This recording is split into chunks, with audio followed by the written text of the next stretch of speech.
Hi there, I'm On and On and On. Jamie Boy Blue. And together we are Father and Son Footie, where father and son talk footy. We watched Chelsea draw to Arsenal at home. What were your takes from the game, mate?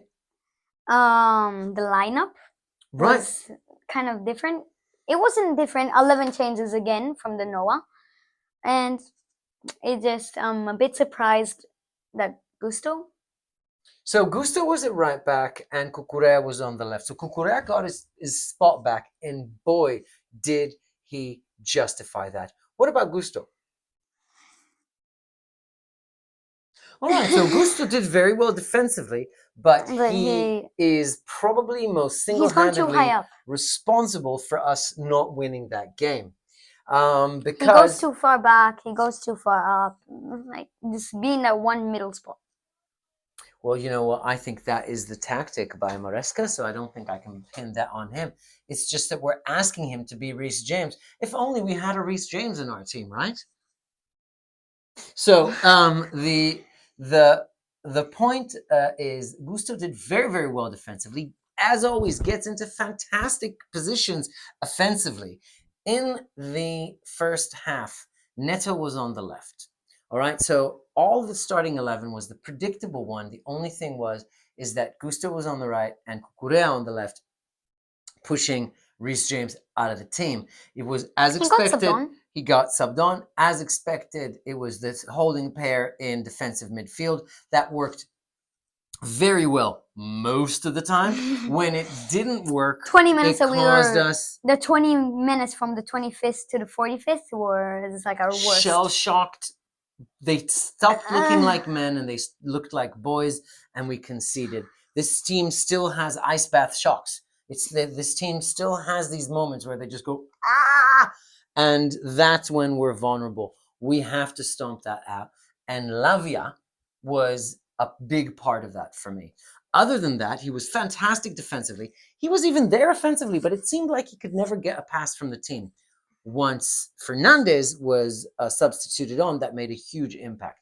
So we had Noni on. We'll get to that. We had Noni on the right and Neto on the left. How would you say the wingers played? Good. Well, do you think Noni played good? Because I didn't. I thought Noni had his chances. Another fantastic cross by Neto, and he fluffed his chances. Another cross, if we're talking about Gusto. Oh my God, a perfect cross from Neto again. He had the entire goal staring at him. From 2 yards out. Yeah. And that could have easily been 3-1. 4-1. 4-2. If everybody took all their chances, it would have been 4-2 Chelsea. 4-3. But 3-3, they were offside. Yeah, but they had attempts that they should have. The Martinelli pass that he just he would have taken saved. That. Yeah, you're right. If what else? They're taken, and then Havertz's goal if he was onside. No, I'm not counting that. It's offside.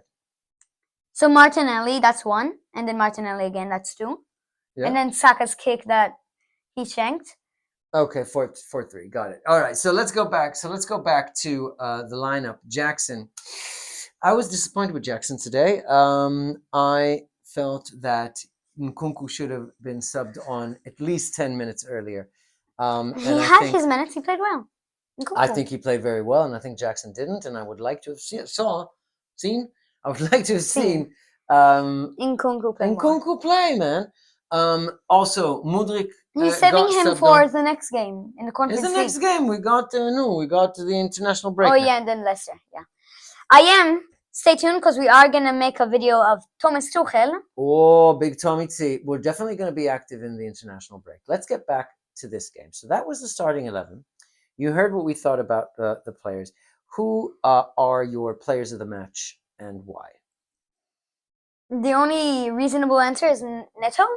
Right. And Neto. Gabriel. Okay. Martinelli. And for, I thought Odegaard in the second half. Odegaard was good in the second half. But if we go back to Martinelli and Gabriel, Neto. Yeah. Look, Neto. But I think also Fofana and Fofana, Palmer. Wow. Okay. So as you can see, there's a bunch of things. Palmer, I think, had an off day at the office. Despite having an off day at the office, he was still Cole Palmer. So his movement was incredible. His ability to see the pass was wonderful. If we're talking about Cole Palmer, Yeah. The second minute. What a teal. A rocket. So They call Raya the best goalie in the Prem for a reason. yeah, he's the best What a goalie in the save. Prem. And I thought Raya was incredible. Very well. There were, I think, I can say at least three points in the game where if it wasn't for Raya's quick reactions off his goal line, acting as a he couldn't have sweeper, scored. We would have we scored. would have scored. He was commanding, and his distribution was better than Sanchez's. His stopping was better than Sanchez's, and his sweeping was better than Sanchez. He was commanding.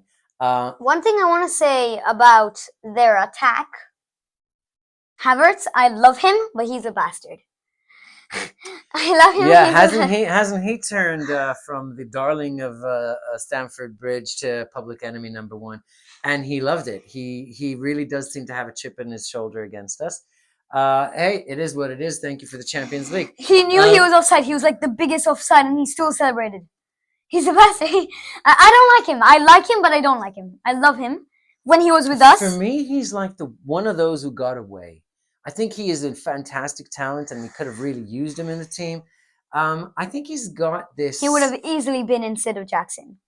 I think that he's got this kind of calm German thing about him, where a lot of people think that means that he's not working hard or something. And I think he's a great player. He's a very working hard player. But I don't think he's reached his peak yet, and I hope he doesn't reach his peak against us. So Palmer, other than that incredible strike, took it in space in the second minute and struck and Raya, great save in the middle of the goal from a right rocket. Palmer's corners were uncharacteristically bad. Palmer's free kicks didn't get past the wall. Uncharacteristically bad, fluffed really good opportunities. And even two opportunities for finishing, took one touch too many. It was an off day in the office. I wouldn't say he was bad. I would say that his positioning and his pressing was still incredible. So I think that's what kept Felix off of the pitch. But I think both of us were kind of thinking, hey, you know what? Maybe this would be a chance for Felix to we come did on. See a comment in Facebook, Felix and Palmer coming soon.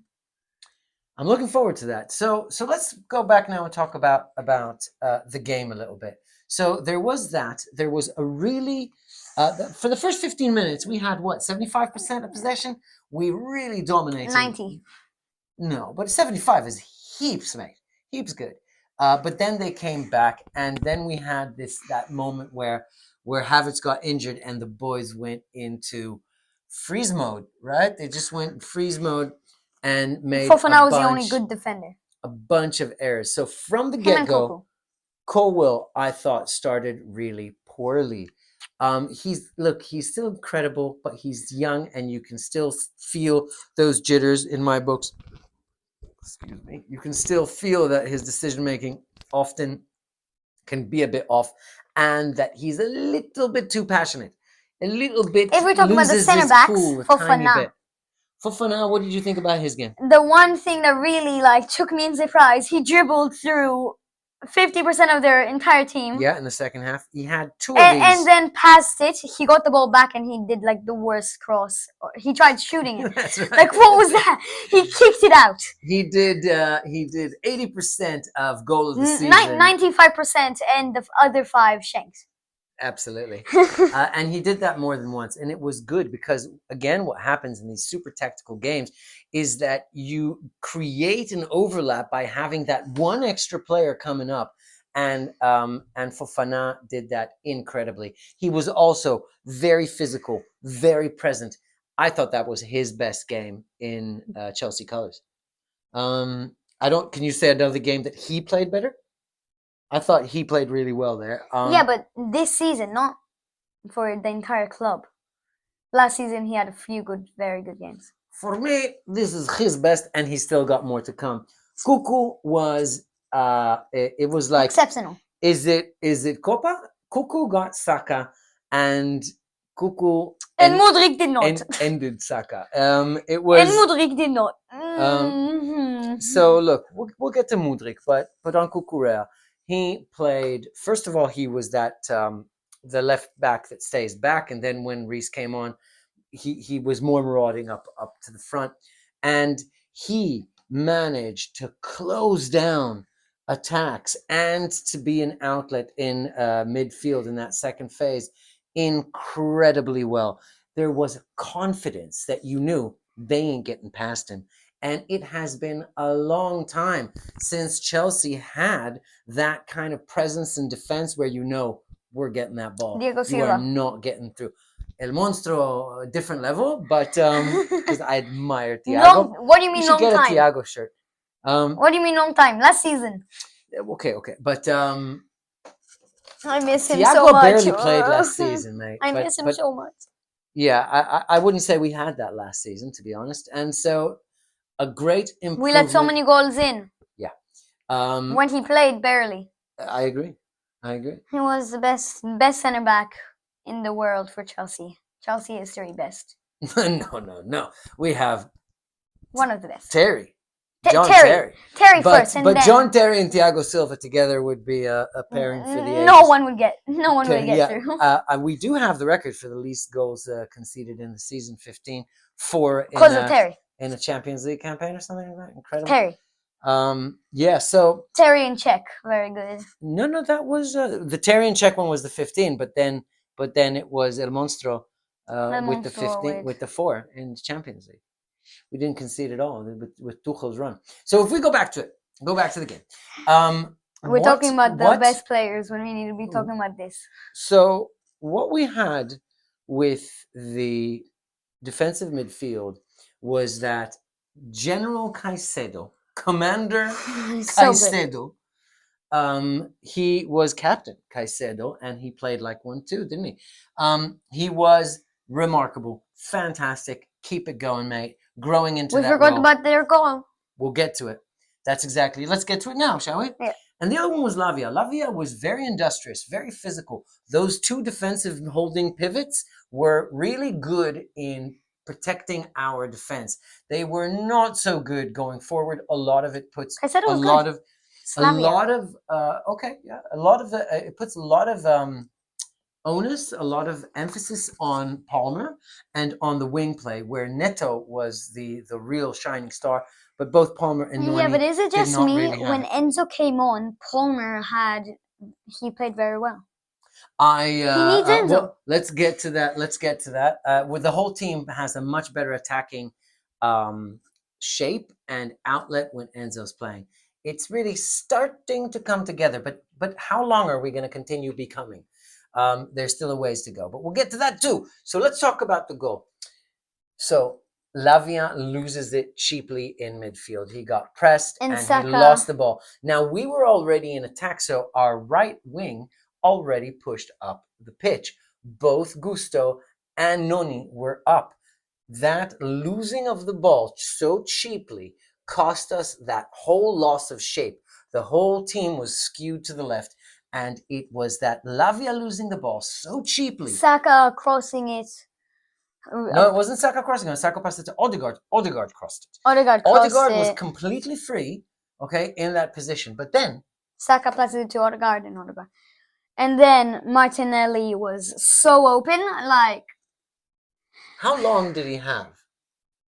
Forever. He had forever. Like 5 minutes. He sat there for 5 minutes. 18 minutes. Sitting in the 16-yard box, he made himself some noodles. He had noodles. He looked and he said, "Where am I going to put it?" Now, a lot of people come at Sanchez. Honestly, I don't think it's before Sanchez. the cross, when he crossed it, Sanchez sort of ran up to him and. I agree with you. You know what? I agree with that. Sanchez did not go and put pressure on him.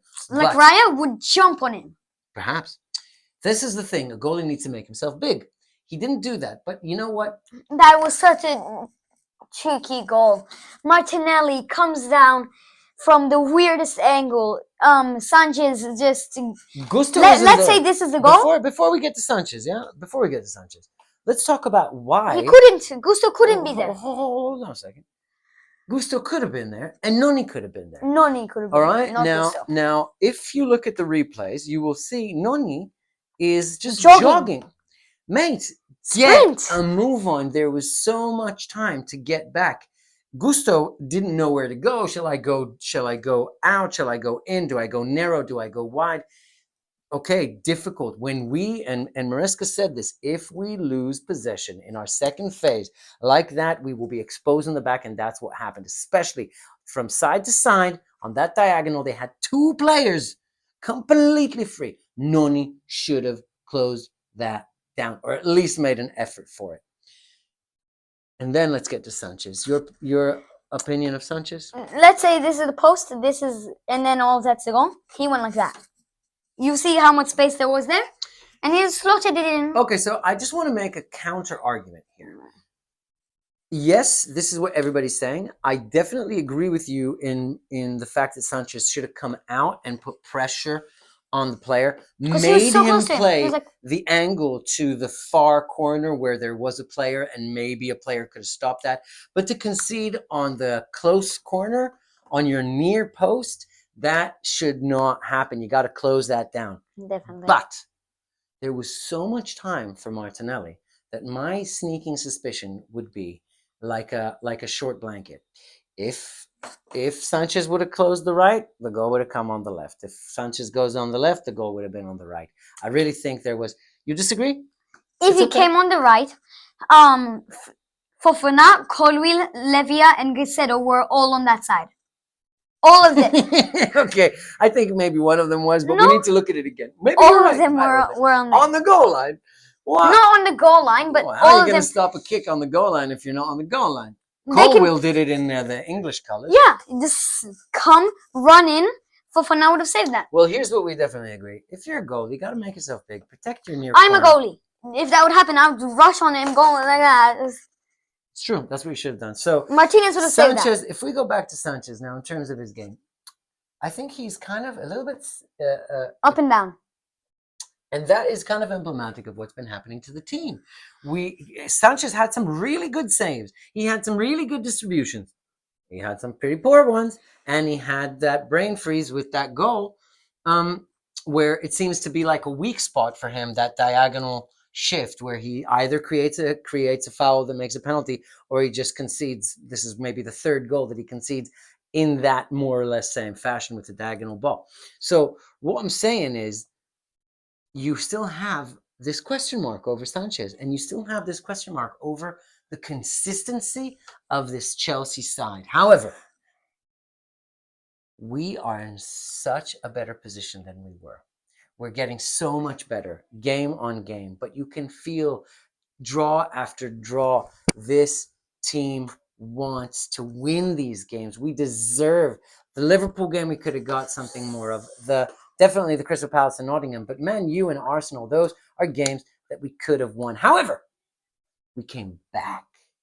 We came back. We did not throw in the towel. We did not capitulate. We did not fall apart. We went at it and we got it back. And that shows character, and that builds character. Can we talk about Neto, please? How did we do that? How did we get back in the game, Jamie? Pray tell. First tell me about Neto's first half, though, when he's on the left. Amazing.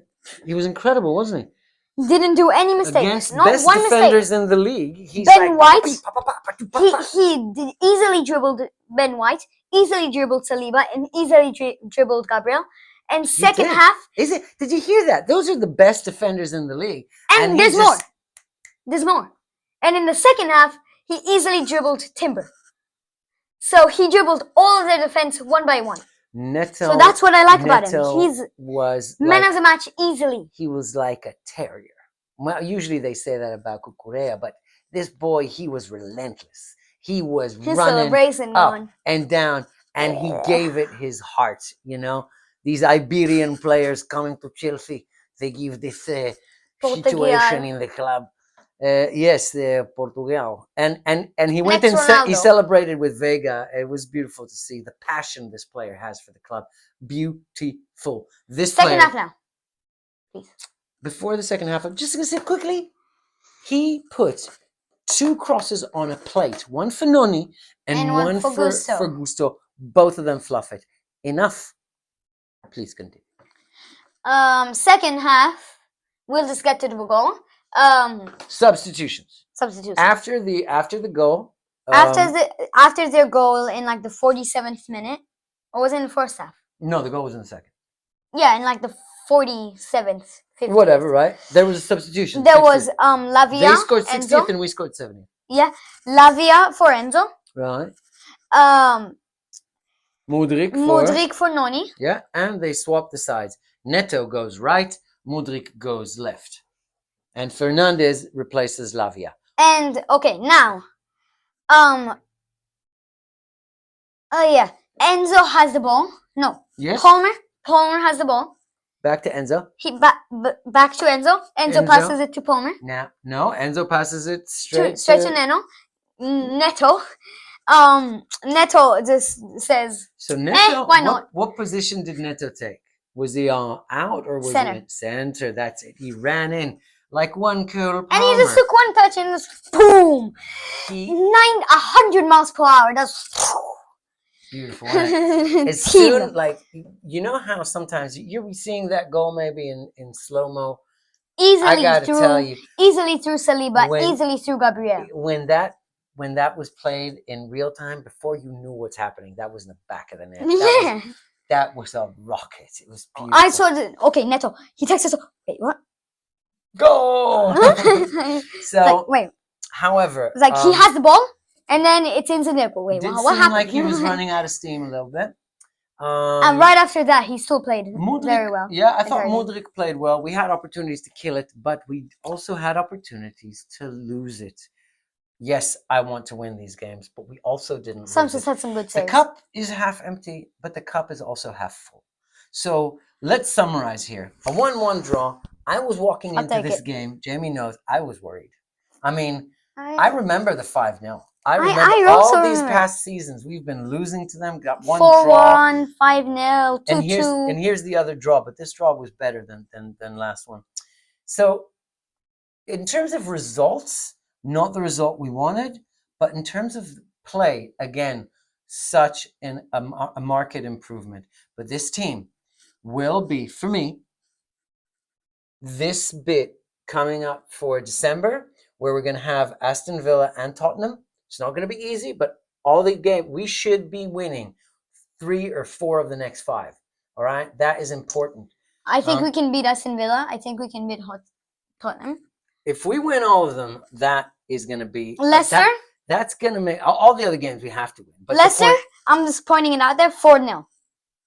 So we're going to see what happens in the break because we need to see how players come back. But Chelsea. Palmer needs to come back. Chelsea, this was the big bad run of games. All right, we have another big bad run at the end of the season, but this was the big bad run of games. And we finish it. The Liverpool, Arsenal, Man United, yes. And we finish it 3rd. So, hey. Third international break of the season. Could be worse. Could be better. Could be worse. Couldn't be better. I've said that so many times. Could be better. Could be worse. Couldn't be better. Could be better. Could be worse. This is best. In terms of position, yes, but we could have had more points. And we could have shown that we got it when it comes down to those clutch. There were so many games back in the day under Mourinho's team where we got ourselves in front. We knew it's finished. They can't Mourinho, score best coach ever existed. I don't know. That's a different thing. But we're playing a completely different style. But we will do a video on that one day about the style and identity of Chelsea Football Club and how that developed and changed, because this new identity for Chelsea is definitely different to what we were under the Roman times. So, did you enjoy watching the game? Yes. So did I. All right, we'll be seeing you in the international break. We're going to do international... England, Spain. Yeah, we'll see what else is on. England, Spain, and maybe we'll do some tactical videos. Well, yeah, there's things. Yeah, thank you very much. Seeing the bastard called Kai Havertz play. Hate him. Hate him, but I love him. Keep the blue flag flying high.